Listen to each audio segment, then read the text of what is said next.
5 लाख रुपए छोड़ करके और 50,000 रुपए जो विस्थापन के छोड़े 5.5 लाख रुपए छोड़े, उनके एक एक बच्चे को हम रोजगार दिला करके ही मानेंगे। एयरपोर्ट के बच्चों की नौकरियां और एयरपोर्ट का जो विस्थापन नीति में जो दोष है, उनकी जो हमारी मांगे अभी जो लंबित हैं, उनको पूरा कराना है।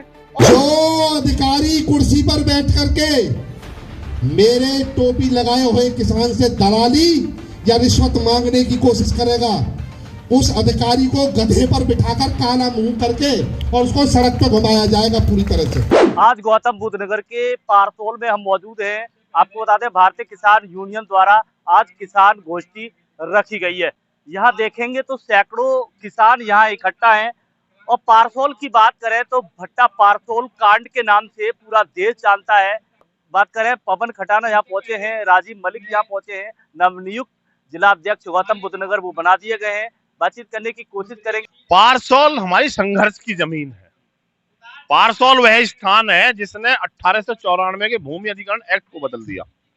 लेकिन दुर्भाग्य इस बात का है कि 1894 का भूमि अधिग्रहण एक्ट तो बदल गया, लेकिन वो लागू नहीं हुआ। जहां पर आज भी गौतम बुद्ध नगर के एक भी गांव को 4 गुना मुआवजा नहीं दिया गया, सर्किल रेट में बढ़ोतरी नहीं हुई, एयरपोर्ट गाया जा रहा, वहां पर बच्चों को रोजगार नहीं दिया जाता, बच्चे धरना देने के लिए मजबूर हो रहे हैं।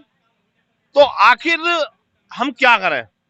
बहुत बार कहा जाता है कि हम किसानों को भड़काते हैं, हम आंदोलन में लेके जाना चाहते हैं, विकास में हम कहीं बाधक बनते हैं, लेकिन कब तक इंतजार करें? ये विकास सही मायने में क्या गौतम बुद्ध नगर के किसी किसान और मजदूर का हो रहा है, या यहाँ पर जो बाहर के लोग हैं वो लूट खसोट कर करके भाग कर लेके जा रहे हैं? इसलिए हमने उस पावन भूमि को आंदोलन के लिए चुना। उस पावन भूमि पर हम आज मीटिंग कर रहे हैं, जिस पावन भूमि ने अंग्रेजी हुकूमत के 1894 के भूमि अधिग्रहण एक्ट को बदला। और हम इसी पावन भूमि को छू करके आशीर्वाद लेकर के, इन्हीं का आशीर्वाद लेकर के हम ये कहना चाहते हैं कि अधिग्रहण अगर बदला तो वो लागू भी पारसोल की भूमि से हो। और उसके लिए चौधरी राकेश टिकैत जी और चौधरी नरेश टिकैत जी ने अभी हमारे जिले के जिलाध्यक्ष, कोऑर्डिनेटर, चीफ कोऑर्डिनेटर, कमिश्नरेट भाई राजीव मलिक जी को जिम्मेदारी दी है। जो पहले हमने 3 जोन में गौतम बुद्ध नगर को बांट दिया था, उस 3 जोन में बांटते हुए उनको सबको समन्वय समिति में बना करके इनको मेन का एक जिलाध्यक्ष बनाया गया है, जिसके तहत यह नोएडा क्षेत्र, ग्रेटर नोएडा क्षेत्र और जेवर क्षेत्र के तीनों अध्यक्षों को, तीनों जोनल अध्यक्षों को लेकर के एक बड़े आंदोलन की भूमिका तैयार कर रहे हैं। तो नौकरी आज भी नहीं मिली है, उद्घाटन भी हो चुका है एयरपोर्ट का, आखिरकार क्यों? हमारा कहना सीधा सीधा था इसमें परविंदर भाई, बिल्कुल सीधा, बिल्कुल साफ शब्दों में हमने उन बच्चों से भी कहा कि आप आंदोलन मत करो। आंदोलन करने की जिम्मेदारी हमने ले रखी है।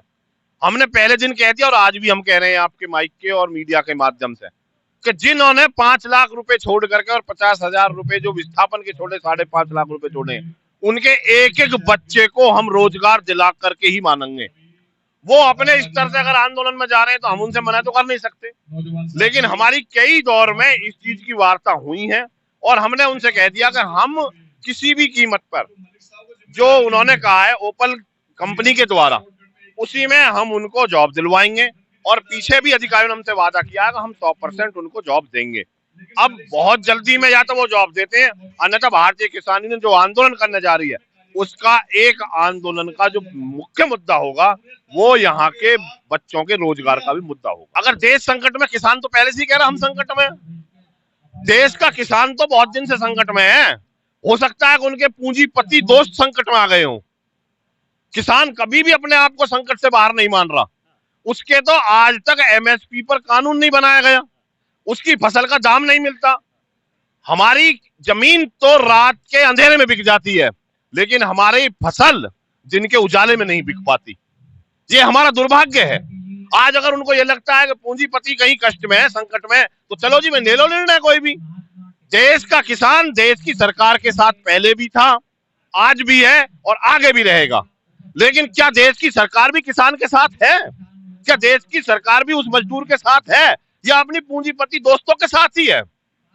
क्या उन्हीं को लाभ देना चाहते हैं?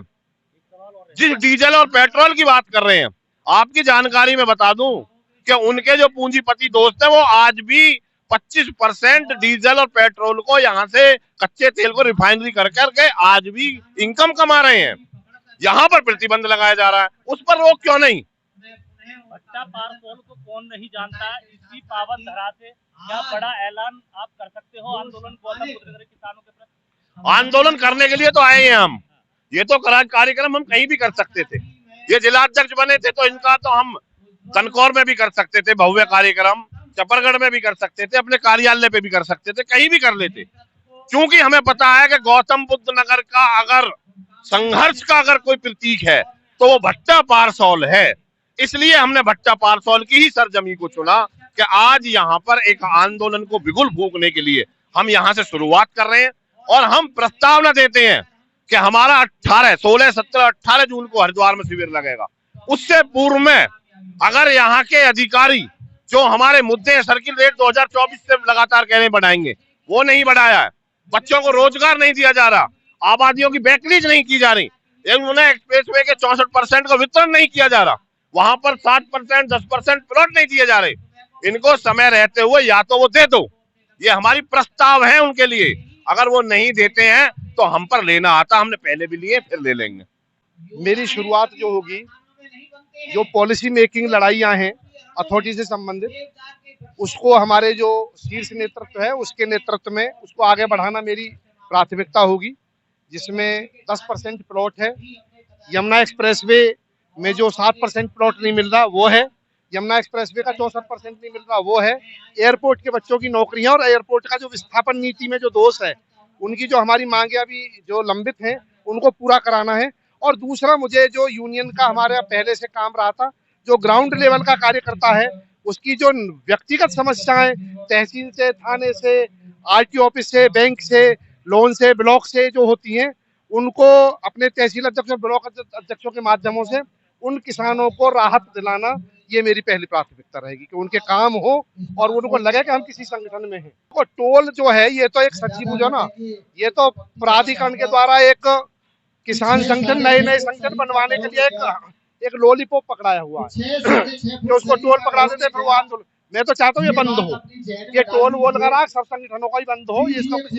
हम सबसे पहले शुरुआत इस करने को तैयार, लेकिन सबका बंद करना पड़ेगा। हम सबसे पहले तैयार है, लेकिन सबका बंद करना पड़ेगा। फिर उसके बाद में वह संगठन रहेगा जो असल मुद्दों की लड़ाई लड़ने की ताकत जिसमें होगी। क्या हम केवल संगठन इसलिए बना रहे हैं, 4 गाड़ियां निकाल रहे हैं? इसलिए ये भी गलत है। ये प्रशासन का एक सगुफा है, लोगों को हमको बिखेरने का। नए संगठन जो बनाए जा रहे हैं उन्हीं के इशारों में बनाए जा रहे हैं ताकि किसान की जो ताकत है वो विखंडित हो सके, बच सके। यही भट्टा पारसौल से ये खास खबर अपडेट आप देख रहे थे। किसानों के बीच भारतीय किसान यूनियन द्वारा सभी यहाँ किसान क्षेत्र के इकट्ठा हुए हैं। इस अपडेट को लेकर आपका क्या कहना है कमेंट में अवश्य बताइएगा। समीर खान के साथ परविंदर गिरी, भट्टा पारसौल, गौतम बुद्ध नगर।